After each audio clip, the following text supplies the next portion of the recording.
Ciao a tutti, bentornati su Viaggio col Tubo e una nuova Pocket Guide su Milano. Siamo qui davanti all'officina generale dei tram perché vi parliamo appunto dei tram e come usare questi mezzi per spostarvi, anche se sono più complicati e più lenti della metro.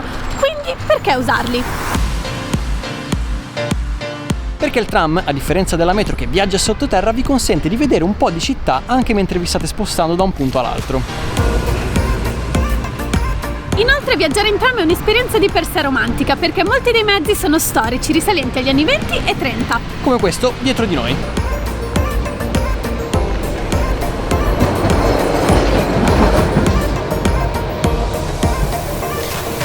La rete è molto estesa e raggiunge luoghi dove la metro non arriva, ad esempio Arco della Pace, Santa Maria delle Grazie, Teatro La Scala ed Arsena, dove siamo ora.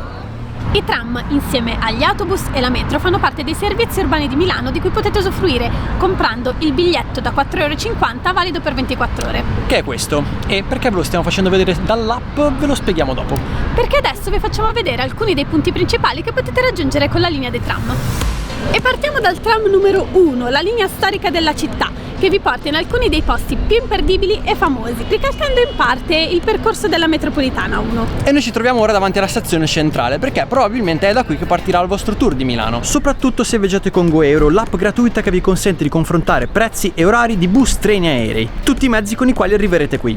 Sì, anche l'aereo, ma lo vediamo in un altro video. E da qui il tram numero 1 passa. Non proprio da qui, da 2 vie in là, andiamo a prenderlo.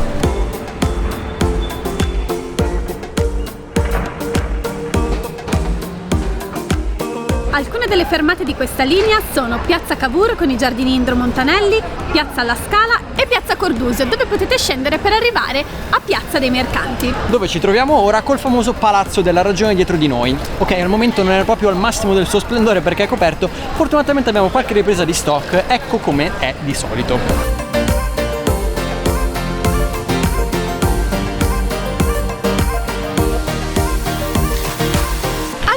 di questa metro sono il Castello Sforzesco e l'Arco della Pace. Eccoci qui, che dobbiamo dirlo ragazzi, non ditelo a nessuno, ma questo è uno dei nostri punti preferiti di Milano, perché il fatto che non ci arriva la metropolitana lo rende meno pieno di turisti. Infatti se volete arrivare fino a qui con la metro dovete scendere davanti al Castello Sforzesco, attraversare tutto il Parco Sempione e non tutti hanno voglia di fare questa cosa, però ne vale la pena ragazzi. Sì, è molto bello. Pensate che qui ci vengono anche le spose a fare le foto, tanto è bello.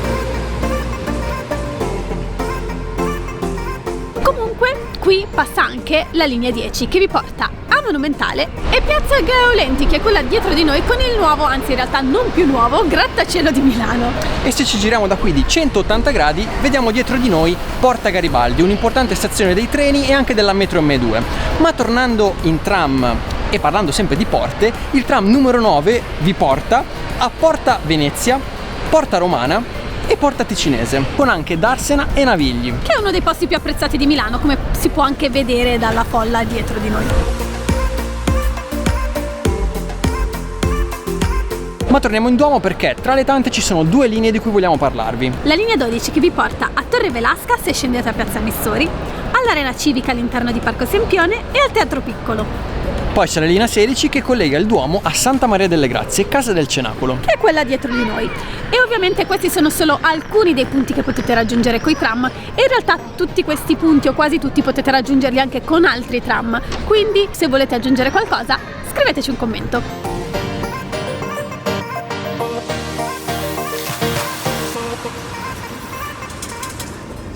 Si scontrano!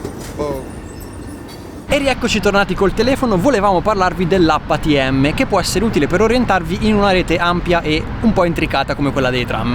L'app è gratuita e la cosa comoda è che vi segnala tutta una serie di servizi ATM intorno a voi. Vi basta selezionare quello che vi serve. Inoltre potete vedere sempre sulla mappa il percorso e le fermate delle linee di metro, tram e bus. Potete ovviamente usarla per scoprire i percorsi tra i punti di interesse, filtrando mezzi e modalità di spostamento, ma la cosa più utile è, come vi abbiamo detto prima, la possibilità di comprare i biglietti. Potete acquistare un biglietto singolo con un SMS, oppure pagando con carta di credito anche abbonamenti giornalieri, che sono quelli che vi consigliamo per visitare la città. E ora che abbiamo visto come ci si muove per Milano, siamo pronti a passare alla fase successiva, ovvero un tour un po' particolare che potete fare in completa autonomia seguendo i nostri consigli, ma è una cosa che non vediamo adesso. No, Per ora ci fermiamo qui, ricordatevi però questa location perché la vedremo nel prossimo video.